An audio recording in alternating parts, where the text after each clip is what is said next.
Essa visão apresentada pelo texto belíssimo do Apocalipse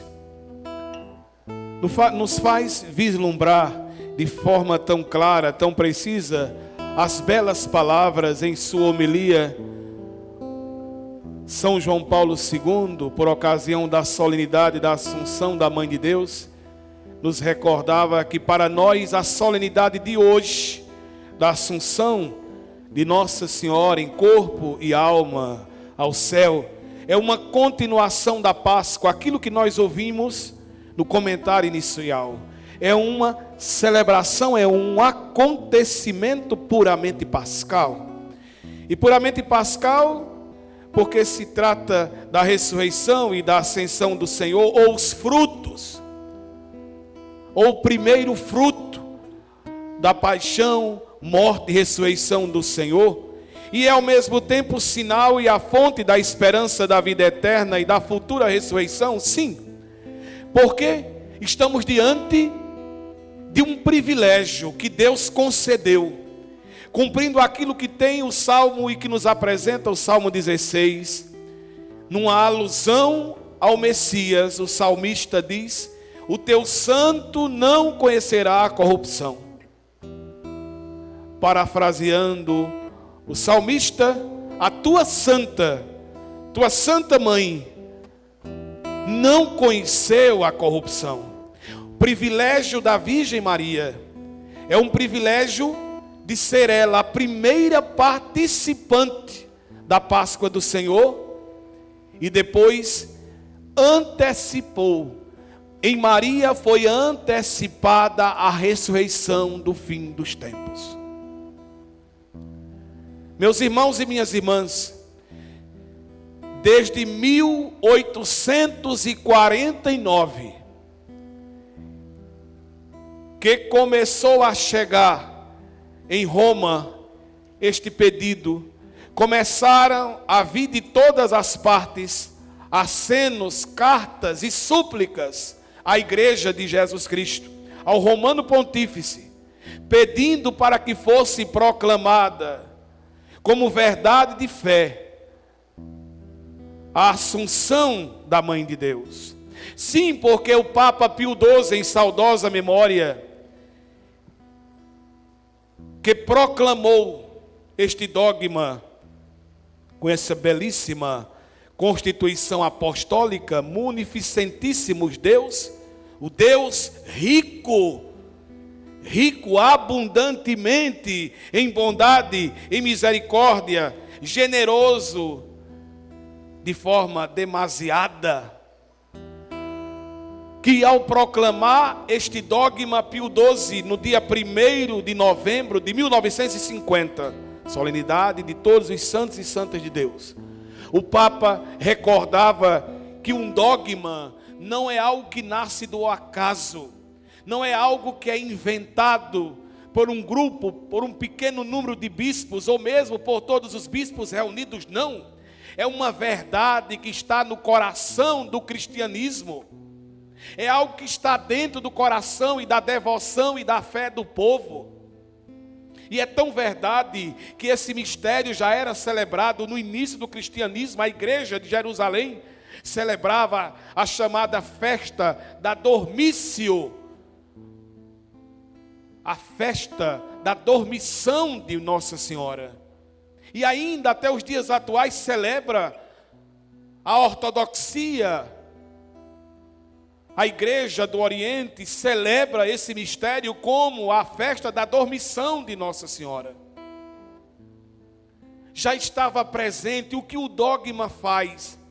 Ele sistematiza. O Papa, ao receber estes pedidos, e foram chegando, e foram se tornando cada vez mais constantes, que já por volta de 1944, 45, o Papa começa uma consulta em toda a igreja, e quase que de forma unânime, a igreja recebe positivamente, porque uma vez um dogma proclamado, e esta proclamação é solene, é cátedra, o Romano Pontífice proclama esta verdade, ela não pode ser revogada, nem mesmo por força e por determinação de um concílio. E quando o Papa proclama este dogma, proclama deixando claro que este dogma é para exaltar o Deus rico em misericórdia. Este dogma honra o Deus imortal que é Jesus Cristo, que por um privilégio, a sua mãe, aquela que o abrigou, aquela que de fato comunicou a vida biológica, aquela que deu sua carne e seu sangue para ele, quis, por providência divina, por privilégio divino, que esta tenda santa, esta arca da nova e eterna aliança, não fosse tocada pela corrupção da terra, não se corrompesse na terra. O dogma não nega e nem afirma a morte da Virgem Maria, apesar de que nós sabemos por inúmeras tradições, existem 2 túmulos atribuídos à Virgem Maria, um em Éfeso, outro em Jerusalém, Vale do Cedron, que fica entre Jerusalém e o Monte das Oliveiras, para dizer que esta tradição era forte, apesar de que o cristianismo, tomando a linguagem do próprio Jesus, quando fala da morte de Lázaro, no capítulo 11, fala que Lázaro está dormindo. Paulo fala da morte dos justos como uma dormição. E nós sabemos que no primeiríssimo momento da morte, segue-se ao juízo particular, a alma vive a primeira etapa, ela ressuscita primeiro. E o corpo dorme, é uma forma simbólica, é um modo de dizer, é uma forma de linguagem, de dizer o estágio pelo qual passa o corpo, que será despertado no fim dos tempos. Na Virgem Maria isso se deu de uma forma diferente. E a igreja acredita e sabe que apesar daquilo que diz Paulo, que o salário do pecado, o que se confirma, o que se conforma, o que se une como consequência do pecado é a morte, existe também uma outra natureza de morte. O próprio Jesus, Deus imaculado, assumiu a dívida da humanidade e morreu na cruz. Por isso que a igreja acredita que a Virgem morreu. E se a Virgem não tivesse passado por esse estágio, ainda assim, ela viveu o mistério da morte. E é esse mistério que a igreja celebra dia 15 de setembro. Aos pés da cruz, a Virgem Maria morreu com o seu filho. Aquela que hoje celebramos, a festa mais importante da Virgem Maria, que é a solenidade da Assunção, porque hoje ela é plenamente Maria, hoje ela é plenamente mulher, hoje ela é plenamente mãe, hoje ela é plenamente criatura, porque toda a sua existência é glorificada em corpo e alma. E num salto de solidariedade, como diz a palavra em sua etimologia do latim, solidum, a Virgem se uniu ao seu filho na cruz. Quando o seu corpo era trucidado, quando o seu corpo era escarnecido, quando Jesus era humilhado, Maria estava como mãe fiel, morrendo e sofrendo com Jesus na cruz. Quais as citações bíblicas que podem fundamentar? É óbvio, meus irmãos, a própria Sagrada Escritura, Jesus adverte no capítulo 14 de João, que o Espírito Santo vai conduzir a verdade, porque o próprio evangelista João, por 2 vezes, no capítulo 20 e 21, nos diz que a Escritura não contém tudo, porque se tudo falasse sobre Jesus, os livros do mundo não caberiam. não poderiam conter a verdade da vida de Jesus, o Espírito teria que conduzir. Mas nós temos sinais, nós temos profecias. Se você toma o capítulo 3 do livro do Gênesis, você encontra o próprio Deus profetizando ali uma hostilidade entre a mulher e a serpente, entre a descendência da serpente e da mulher. Não existe amizade entre Nossa Senhora e a serpente. Nunca existiu. O mistério que honra essa paróquia, o título que esta paróquia honra a Virgem Maria, Imaculada Conceição, já nos diz isso. Ela foi preservada da mancha do pecado no primeiríssimo momento de sua existência. De onde nos vem a garantia? É o grande arcanjo Gabriel, que no capítulo 1, a partir do versículo 26 de Lucas, se volta para Nossa Senhora e diz: salve, ó toda agraciada. Ninguém que está em estado de graça pode ter relação com a desgraça do pecado. Maria é transbordante da graça de Deus. E por quê? Mais uma vez, porque ela seria a mãe do Filho eterno e amado de Deus. E onde habitaria a salvação, o Cordeiro imolado não poderia, de modo algum, coabitar a desgraça do pecado. E essa morada puríssima, esta morada santa, esta morada sagrada de Deus, que foi no decorrer de sua vida, cumprindo aquela profecia de Simeão à risca: uma espada transpassará a tua alma. E ela foi perdendo Jesus, para que Jesus fosse, a cada ato, a cada entrega, a cada perseguição, a cada consequência da fidelidade que tinha amorosamente a vontade do Pai, Jesus se tornasse mais da igreja. E no seu corpo a igreja fosse sendo fundada, criada, a humanidade fosse sendo regenerada, até que chegou o momento do acabamento da obra na cruz e na ressurreição. E lá estava ela. A espada transpassou o seu coração, rasgou a sua existência. E como diz o apóstolo Paulo: se com Cristo sofremos, com Cristo venceremos. Se com Cristo morremos, com Ele viveremos. Maria morreu espiritualmente na cruz. Se não morreu biologicamente, como a tradição atesta, e se morreu, sua morte, olhando para a morte dos grandes santos da igreja, para Paulo, que parte para ser decapitado e proclama: combati o bom combate, terminei a corrida, guardei a fé, resta-me a coroa que o justo juiz me dará. Ou Pedro, que para ser crucificado de cabeça para baixo, quando Jesus profetiza a sua morte: outro te cingirá e te conduzirá para onde não queres ir, mas eu quero que tu me sigas no caminho da cruz. Inácio de Antioquia, devorado pelas feras. São Lourenço, queimado numa grelha. Santa Inês, 14 anos de idade, decapitada.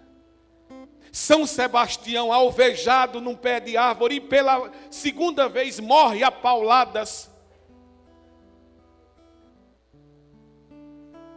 Eita, Santa Teresinha, que diz: não morro.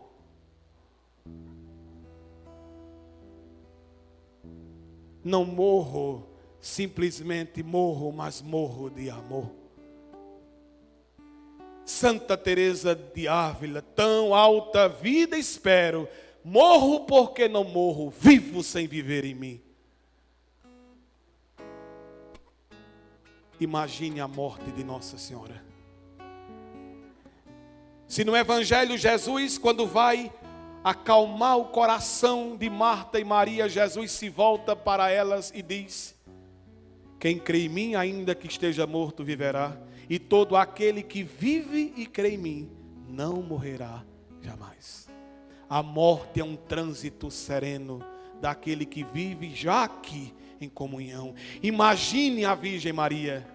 Imagine o estado da morte da Virgem Maria, ou o final de sua vida terrena. A preocupação da igreja não foi estabelecer se morreu ou não, mas dizer de forma clara, sim, ao final de sua vida terrena, a Virgem Maria, por um privilégio especial, participou e participa da glória do seu Filho morto e ressuscitado. Em Maria se deu uma participação especial, única, que nem Enoque, que a tradição bíblica diz que foi arrebatado, que nem Moisés, que o corpo sumiu, que nem Elias, que foi arrebatado numa carruagem de fogo. Nenhuma destas figuras, nenhuma delas chegam de longe à glória de Maria. A mais perfeita, a mais santa, a mais pura de todas as criaturas é do sexo masculino, não do sexo feminino. Porque Jesus é Deus, Jesus não é criatura. A mais perfeita criatura é uma mulher, é a Virgem Maria. Poeticamente, Padre Zezinho diz, em cada mulher, um traço de Deus, Maria deixou. Existe plasmado um traço amoroso de Deus em cada mulher que se afeiçoa, que ama Jesus com os sentimentos e a ternura de Nossa Senhora. Meus irmãos e minhas irmãs, é este mistério que nós celebramos hoje. Como em Adão todos pereceram, em Cristo todos viverão. Mas é preciso estar unido a Jesus. E é a Santíssima Virgem Maria que nos ensina nesta liturgia de que modo podemos nos unir a Cristo. De que modo podemos nos afeiçoar a esta vida, assimilar esta vida. Por isso que essa liturgia é inteiramente pascal. Porque Jesus, nosso amado Senhor, Deus imortal, toma a sua morada puríssima, sua mãe dileta, a sua mais perfeita discípula, a mais serva e por isso a maior de todas as rainhas, para colocar no mais alto dos tabernáculos, para participar da glória de Deus no céu. Por isso que a igreja reza com a certeza de que conta com a proteção desta mãe puríssima. Por isso que tantas vezes nós clamamos, com minha mãe estarei. Um dia na glória do céu. Mas para isso é preciso aqui na terra, como ela, viver unido a Jesus. Amar Jesus. Não ter medo de sofrer por Jesus. Não ter medo, não temer jamais de sofrer as consequências de estarmos unidos a Jesus. Permitir que o homem velho, esse ser velho, esta mulher velha que está dentro de você, possa ser destruído, destruída, e dar lugar ao homem, à mulher, a este ser novo, esta criatura nova, com as feições de Jesus, com os sentimentos de Jesus, com as atitudes de Jesus. Meus irmãos e minhas irmãs, está reservado para nós a glória celeste, o que os olhos não viram, o que os ouvidos não ouviram, o que o coração do homem não pode alcançar. Nós estamos celebrando a plenitude da Virgem Maria, a mesma plenitude que está reservada para nós, evidentemente que não no mesmo grau, porque existe a leitura da carta aos Coríntios que nós ouvimos do capítulo 15, a primeira epístola aos Coríntios que nós ouvimos, falava de uma hierarquia. Jesus é o primeiro, e evidentemente que depois de Jesus, ninguém foi maior do que ela. E se nós queremos chegar perto, nos aproximemos de quem já está perto, de quem está próximo, que pode interceder por nós. Que a Santíssima Mãe de Deus, dos tabernáculos eternos, interceda por nós, que ainda estamos neste vale de lágrimas, neste combate. Nós que ainda vivenciamos o combate, esta luta contra este dragão terrível, que personifica toda a maldade, toda a iniquidade, toda a violência, toda a perversidade, toda a iniquidade que está neste mundo. Mas não estamos sozinhos. Um fruto desta mulher que é a criação, que é a humanidade, ao mesmo tempo é a Santíssima Virgem, é a igreja. Um fruto maduro foi dado. Este fruto nos dá a salvação. É o fruto da árvore da vida, que nos quer comunicar a vida verdadeira, a vida eterna, a vida que está escondida em Deus, a vida que é Jesus. Que Nossa Senhora interceda por nós, que Nossa Senhora anime os nossos corações, que ela continue em nossa casa, sendo acolhida como outrora foi pelo discípulo amado, que agora em nossos corações, em nossos lares, a Santíssima Virgem Maria encontre um lugar, o lugar de mãe. Ela, outrora mãe do divino Filho de Deus, ainda mãe do Filho de Deus, para sempre mãe do Filho de Deus, e também agora mãe da nova humanidade, gerada na cruz e assistida na ressurreição e em Pentecostes. Que Nossa Senhora interceda por nós, hoje e sempre. Rogai por nós, Santa Mãe de Deus, para que sejamos dignos das promessas de Cristo. Amém. Amém.